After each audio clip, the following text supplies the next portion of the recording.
નમસ્તે વિદ્યાર્થી મિત્રો, ફરી પાછા આપણે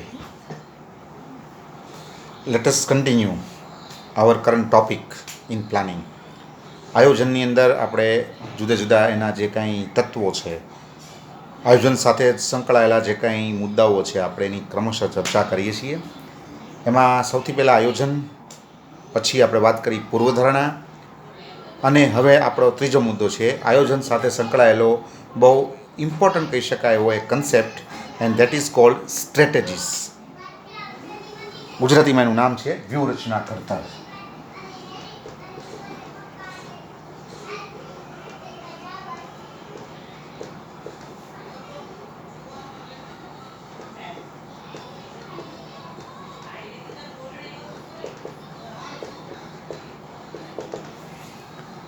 વ્યૂહરચના ઘડતર પર નોંધ લખો. આપણે પહેલા વાત કરશું અર્થ, વ્યાખ્યા. બરાબર. હવે આપણે વાત કરવાની છે એ છે સ્ટ્રેટેજી. વ્યૂહરચના ઘડતર આયોજનનું બહુ મહત્વનું કહી શકાય એવું પાછું. હવે એના માટે એક તમને પેલા સાદો પ્રશ્ન પૂછું. Which is most difficult in the business to tackle? ધંધામાં, બિઝનેસમાં, ઉદ્યોગની અંદર સૌથી અઘરી કઈ વસ્તુ છે કે જેને ટેકલ કરવી અઘરી છે, અથવા જેના વિશે તમારે સતત એલર્ટ રહેવું પડે છે? ચલો નક્કી કરો, વિચારો. ધંધામાં, બજારમાં, ઉદ્યોગમાં એવી કઈ વસ્તુ છે કે જેના વિશે તમારે સતત વિચારતું રહેવું પડે છે, સતત એલર્ટ રહેવું પડે છે? આવ્યો મગજમાં કોઈ જવાબ? કાંઈ વાંધો નહીં. એનું નામ છે હરીફાઈ.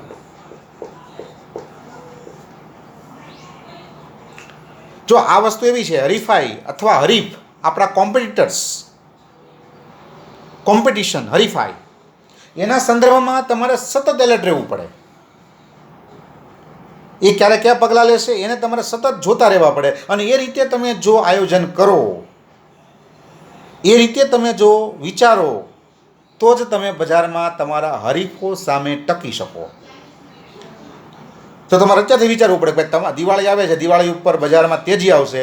તમારા હરીફો છે કે જે તમારી જેવી જ વસ્તુ વેચે છે, તમારા હરીફો છે, એ શું કરશે, અને એ શું કરશે એને વિચારી અને તમારે પણ તમારા પગલાઓ વિચારવા પડે.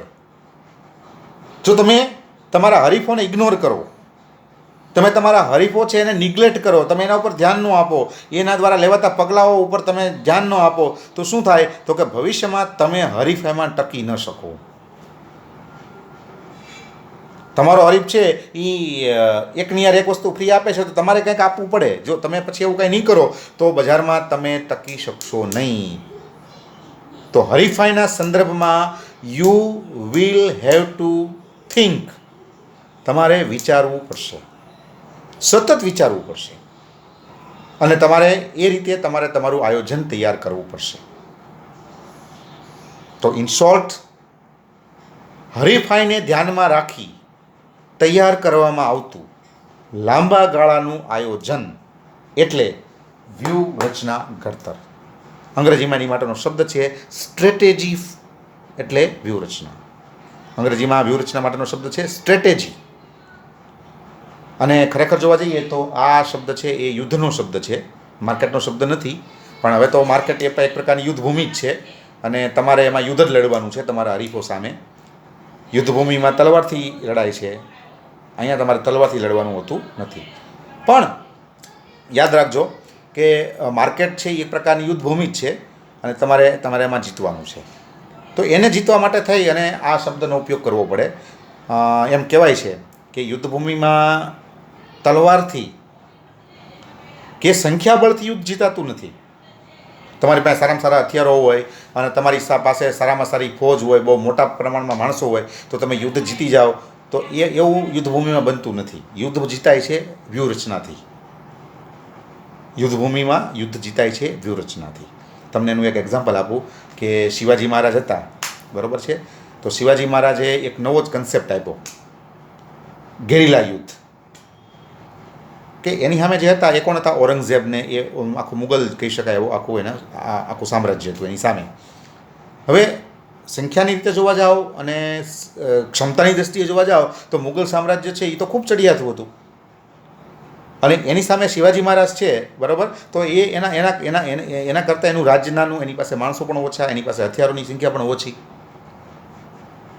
પણ છતાં ઇતિહાસ એવું કહે છે કે મુઘલ સામ્રાજ્ય છે એને ત્રાહિમામ કરી દીધેલું શિવાજી મહારાજે. અને એવું કહેવાય છે કે મુઘલ સામ્રાજ્ય છે એ શિવાજી મહારાજથી આગું રહેતું, ભાઈ એને નહીં, એની પાસે નહીં જવાનું, એને આપણે જીતી નહીં શકીએ, એને આપણે કાંઈ કરી નહીં શકીએ. પરિણામે મુઘલ સામ્રાજ્ય એનાથી અંતર જ રાખતું. તો શું કામ? તો કે એની પાસે વ્યૂહરચના હતી. અને એક નવો મેં કીધું ને હમણાં કન્સેપ્ટ આપ્યો, ગેરિલા યુદ્ધ. ગેરિલા યુદ્ધનો કોને કન્સેપ્ટ આપ્યો કે દુશ્મન છે એને તમારે જો મારવો હોય તો એને ગેરિલા યુદ્ધથી મારવો જોઈએ.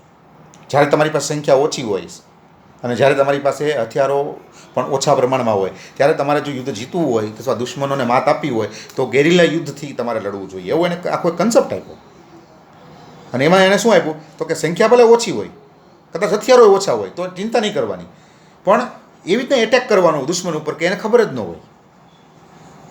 દુશ્મન જ્યારે એકદમ બિંદાસ હોય ત્યારે એના પર હુમલો કરવાનો. એટલે શિવાજી મહારાજને એના સૈનિકો શું કરતા કે આમ અંધારામાં હુમલો કરતા, આમ જંગલમાં છુપાઈ જાય, પછી સૈનિકો બધા ધારો કે નીકળે દુશ્મનના, પછી રાત્રે રાતવાસો કરે કે ચાલો અત્યારે રાતે અહીં સૂઈ જઈએ, હવે અહીં તો કંઈ દુશ્મન કંઈ આવવાના શક્યતા નથી, એવું એ વિચારીને બધા આરામથી સૂતા હોય. બસ એવા સંજોગોમાં લિમિટેડ, ખૂબ જ લિમિટેડ માણસો લઈ અને શિવાજી મહારાજ છે એના ઉપર હુમલો કરે, એને બધા મારી નાખે. તો આ રીતે શિવાજી મહારાજ છે એણે પોતાનું વર્ચસ્વ બનાવ્યું અને જાળવ્યું. ઓછા સૈનિકો હતા, પોતે નાનું રાજ્ય ધરાવતા હતા, છતાં એણે પોતાના દુશ્મનોને પૂરેપૂરી ટક્કર આપી. તો ધેટ ઇઝ એ સ્ટ્રેટેજી, એ વ્યૂહરચના છે. એટલે યુદ્ધ જો ભૂમિ છે એનો આખો એક નિયમ છે, એનો આખું એક સૂત્ર છે કે યુદ્ધ ભૂમિ છે ને એ તલવારથી કે સંખ્યાબળથી જીતાતું નથી. યુદ્ધ ભૂમિમાં જીતવું હોય તો તમારે વ્યૂહરચના ઘડવી પડે, અને વ્યૂહરચનાથી તમે યુદ્ધ ભૂમિ છે એને તમે જીતી શકો છો. તો એ જ વસ્તુ બજારમાં લાગુ પડે કે બજારમાં તમારા હરીફો છે એને તમારે એનાથી આગળ જવું હોય, તમારા હરીફોને તમારે માત આપવી હોય, બજારમાં તમારે જેને કહેવાય કે મોટો હિસ્સો તમારે પ્રાપ્ત કરવો હોય તો તમારે વ્યૂહરચના ઘડવી પડે. તમારું જે આયોજન છે એ ખાલી આયોજન નહીં, પણ વ્યૂહાત્મક આયોજન છે એ તમારે કરવું પડે. જો વ્યૂહાત્મક આયોજન કરી શકો તો તમે બજારમાં લાંબો સમય સુધી ટકી શકો. અને વ્યૂહાત્મક આયોજન, વ્યૂહરચના ઘડતર એટલે શું? તો કે હરીફાઈના સંદર્ભમાં કરવામાં આવતું અથવા હરીફોને ધ્યાનમાં રાખી અને કરવામાં આવતું લાંબા ગાળાનું આયોજન. તો પહેલાંનો જે કન્સેપ્ટ છે, જૂનો કન્સેપ્ટ, ઓર્થોડોક્સ કન્સેપ્ટ, એ હતો ખાલી પ્લાનિંગ. બિઝનેસ માટે આપણે વાત કરીએ તો ખાલી પ્લાનિંગ હતું. પણ હવે જ્યારે હરીફાઈના યુગમાં આપણે જીવીએ છીએ, કંપનીઓ બધી હરીફાઈના યુગમાં છે, બજારમાં કટ થ્રોટ કોમ્પિટિશન છે, હરીફો છે એ ગમે ત્યારે ગમે તે વસ્તુ જેને કહેવાય કે કરી શકે એમ છે. તો એવા સંજોગોમાં હવેનો જે શબ્દ છે એ છે સ્ટ્રેટેજિકલ પ્લાનિંગ. આયોજન નહીં, ખાલી પ્લાનિંગ નહીં, પણ સ્ટ્રેટેજિકલ પ્લાનિંગ, વ્યૂહાત્મક આયોજન.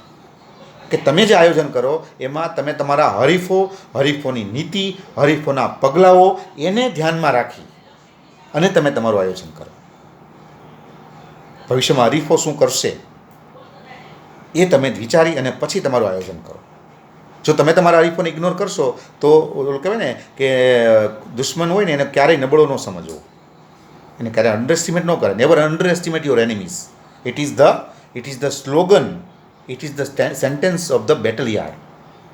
કે તમે યુદ્ધભૂમિમાં ઉતરો છો, આમે તમને એમ થાય કે ઓય રે ભાઈ, આમે તો આપણી કરતાં તો અડધા માણસો છે, આપણે જીતી જ જશું, એવું વિચારી નહીં કરવાનું. Never under estimate your enemies. તમે તમારા હરીફોને ક્યારે પણ નાનો ન સમજો, એને ક્યારે તમે નબળો ન સમજો. એનું લેટેસ્ટ એક્ઝામ્પલ તમે જોઈ શકો કે સેમસંગનો દબદબો હતો અત્યાર સુધીમાં.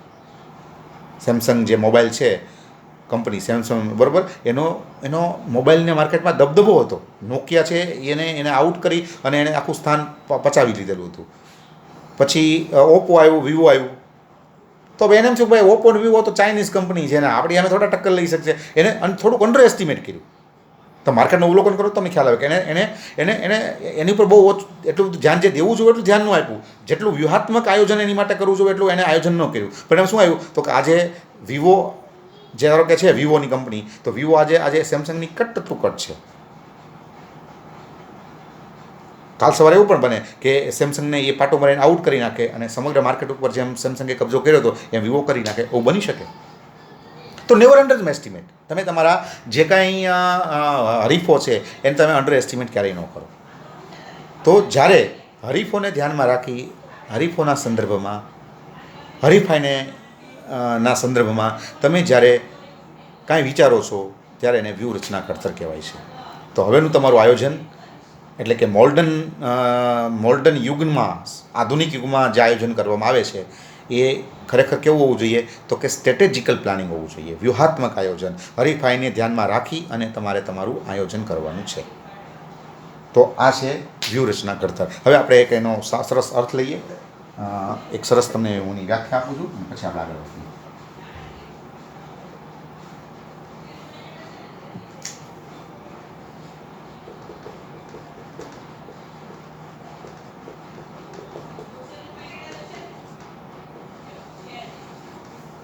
Dictionary of business and management એની એક સરસ મજાની વ્યાખ્યા. સ્ટ્રેટેજીસ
આ એનો એક સરસ અર્થ છે.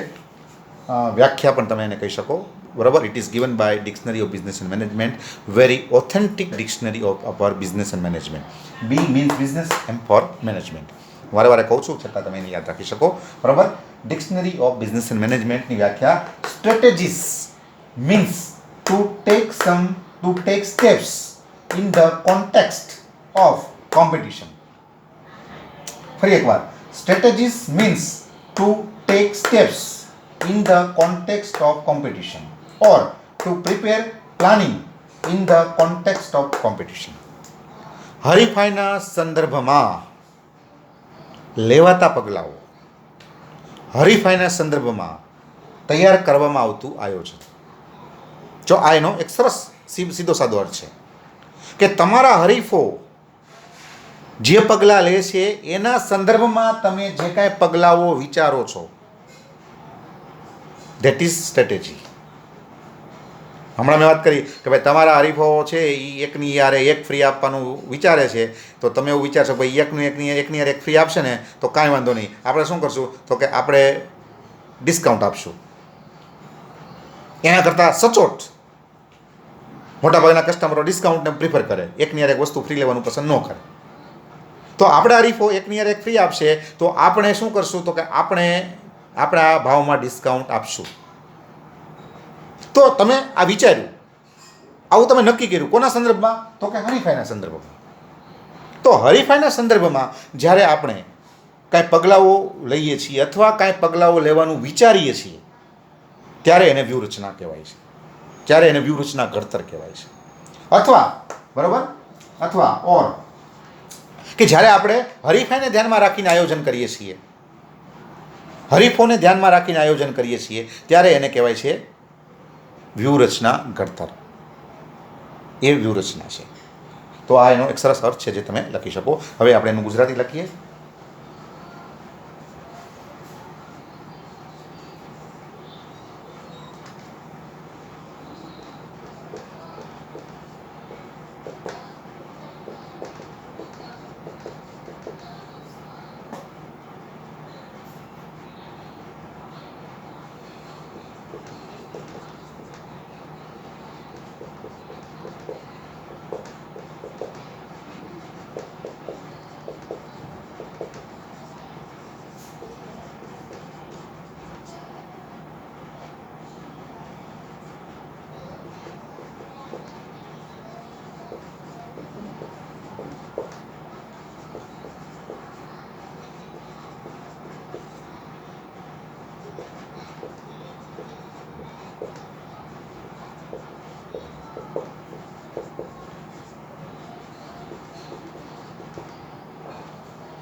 હરીફાઈના સંદર્ભમાં લેવાતા પગલાઓ કે હરીફાઈના સંદર્ભમાં કરવામાં આવતી વિચારણા અથવા પગલાઓની વિચારણા એટલે વ્યૂહરચના ઘડતર. પ્લસ અથવા બીજો અર્થ એનો જે છે, બીજું જે કાંઈ એનું જે પાર્ટ છે એમાં હરીફાઈને ધ્યાનમાં રાખીને આપણે જે લાંબા ગાળાનું આયોજન કરીએ છીએ એને કહેવામાં આવે છે વ્યૂહરચના ઘડતર. તો હરીફાઈના સંદર્ભમાં લેવાતા પગલાઓ કે હરીફાઈના સંદર્ભમાં વિચારવામાં આવતી પગલાઓની બાબત એટલે વ્યૂહરચના ઘડતર. બરાબર. તો આ તમે એનું ગુજરાતી છે તમે અહીંયા લખવાનો પ્રયત્ન કરી શકો. બરાબર છે. તો ઇન શોર્ટ વ્યૂહરચના એ હરીફાઈના સંદર્ભમાં ઉપયોગમાં લેવાતો શબ્દ છે. વાસ્તવમાં એ યુદ્ધભૂમિનો શબ્દ છે, પણ તમે અત્યારે એનો ઉપયોગ માર્કેટમાં મેનેજમેન્ટમાં કરી શકો. કારણ કે આજે આપણે હરીફોને ધ્યાનમાં રાખી અને બધી બાબતો સતત વિચારતી રહેવી પડે છે. તો હરીફાઈને ધ્યાનમાં રાખી અને આપણે જે કાંઈ પગલાઓની વિચારણા કરીએ, બરાબર, પગલાઓની વિચારણા હરીફાઈને ધ્યાનમાં રાખી અને આપણે જે કાંઈ પગલાઓની વિચારણા કરીએ અથવા હરીફાઈને ધ્યાનમાં રાખીને આપણે જે કાંઈ લાંબા ગાળાનું આયોજન કરીએ એને કહેવામાં આવે છે વ્યૂહરચના ઘડતર. ઓકે. તો આ રીતે આપણે એનો અર્થ આપી શકીએ. આગામી ઓલામાં આપણે એના જુદા પાસા બીજા છે એની વાત કરશું. Thank you.